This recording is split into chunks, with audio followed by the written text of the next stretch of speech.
পশ্চিমবঙ্গের ভয়াবহ বন্যা নিয়ে প্রধানমন্ত্রী নরেন্দ্র মোদীকে চিঠি দিলেন পশ্চিমবঙ্গের মুখ্যমন্ত্রী মমতা বন্দ্যোপাধ্যায়। এই চিঠিতে তিনি উল্লেখ করেছেন যে ডিভিসির সঙ্গে তারা সমস্ত রকমের সম্পর্ক ছিন্ন করার কথা ভাবছেন। এই কারণে তারা ছিন্ন করার কথা ভাবছেন কারণ তিনি বলেছেন যে ডিভিসি জল ছেড়েছে পশ্চিমবাংলায় ঝাড়খণ্ডকে বাঁচাবার জন্যে। মুখ্যমন্ত্রী মমতা বন্দ্যোপাধ্যায় নরেন্দ্র মোদীর কাছে অভিযোগ জানিয়েছেন কেন্দ্রের পরামর্শেই ডিভিসি এই কাজগুলি করেছে। তিনি একই সঙ্গে বলেছেন বন্যা কবলিত পশ্চিমবঙ্গের জন্যে বকেয়া টাকা যেন অবিলম্বে মেটানো হয়, কারণ তাই দিয়ে বন্যার রিলিফের কাজ কিছুটা করা সম্ভব।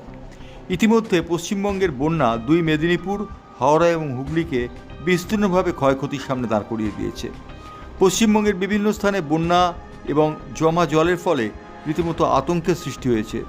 মানুষ ঘরবাড়ি ছেড়ে চম্পট দিচ্ছেন এবং একই সঙ্গে তাদের রিলিফ ক্যাম্পে আশ্রয় দেওয়া হচ্ছে।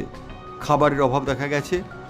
এক বন্যার্ত বললেন যে তারা সামনের বছর কি খাবেন তাই নিয়ে চিন্তায় পড়ে গেছেন, কারণ চাষের জমি সমস্ত বন্যায় ভেসে গেছে। মুখ্যমন্ত্রী মমতা বন্দ্যোপাধ্যায় শুক্রবার দিন বন্যা কবলিত এলাকাগুলি পরিদর্শন করেন এবং পরিদর্শন করে স্থানীয় মানুষজনের ত্রিপল এবং খাদ্যবস্তুর ব্যবস্থা করেন।